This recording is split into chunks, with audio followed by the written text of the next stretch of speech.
ഗുരുവായൂരപ്പ. ഗുരുവായൂർ ദേവസ്വം ക്ഷേത്രം ധനസഹായം. ക്ഷേത്രങ്ങൾക്ക് വീണ്ടും അപേക്ഷിക്കാൻ അവസരം.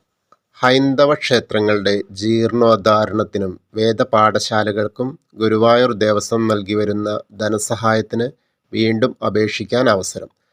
സാങ്കേതിക കാരണങ്ങളാൽ ഓൺലൈൻ അപേക്ഷ സമർപ്പിക്കാൻ കഴിയാത്ത ക്ഷേത്രങ്ങൾക്കും വേദപാഠശാലകൾക്കും ജൂലൈ 26 ഇന്നു മുതൽ 31 വരെ വീണ്ടും അപേക്ഷിക്കാൻ ഭരണസമിതി അനുമതി നൽകി. സാങ്കേതിക കാരണങ്ങളാൽ അപേക്ഷിക്കാനായില്ലെന്നു കാട്ടി ക്ഷേത്ര സമിതികൾ നൽകിയ നിവേദനങ്ങൾ കണക്കിലെടുത്താണ് ദേവസ്വം ഭരണസമിതി തീരുമാനം.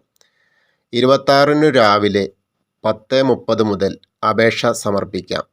രേഖകൾ സഹിതം ദേവസ്വം കാര്യാലയത്തിൽ അപേക്ഷ സമർപ്പിക്കേണ്ട അവസാന തീയതി ആഗസ്റ്റ് 6 വൈകിട്ട് 5 മണിയാണ്.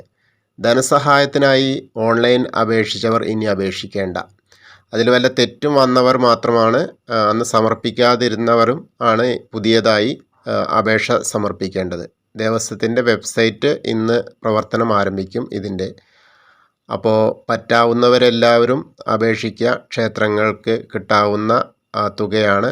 അത്യാവശ്യം നമ്മളെ ഗുരുഭവനപുരിയുടെ നേതൃത്വത്തിലുള്ള എല്ലാ ക്ഷേത്രങ്ങൾക്കും, അർഹതപ്പെട്ട എല്ലാ ക്ഷേത്രങ്ങൾക്കും സാമ്പത്തിക സഹായം നൽകി വരുന്നുണ്ട്. അതിലേക്ക് വീണ്ടും അപേക്ഷിക്കാൻ പറ്റുന്ന സമയമാണ്. അപേക്ഷിക്കാനുണ്ടായിരുന്ന അവസരം നഷ്ടപ്പെട്ടു വീണ്ടും കിട്ടിയ അവസരമാണ്. അപ്പോൾ 26 മുതൽ 31 വരെ, ഈ ജൂലൈ 26 മുതൽ 31 വരെയുള്ള ദിവസങ്ങളിൽ വീണ്ടും അപേക്ഷിക്കാം. അപ്പോൾ ഷെയർ ചെയ്യുക, അർഹതപ്പെട്ട ക്ഷേത്രങ്ങൾക്ക് എത്തിക്കുക, ക്ഷേത്രങ്ങളുടെ ഭരണസമിതികളിലേക്ക് എത്തിക്കുക. അവരപേക്ഷിക്കട്ടെ. എല്ലാ ക്ഷേത്രങ്ങൾക്കും കിട്ടട്ടെ എന്ന് ആശംസിക്കുന്നു.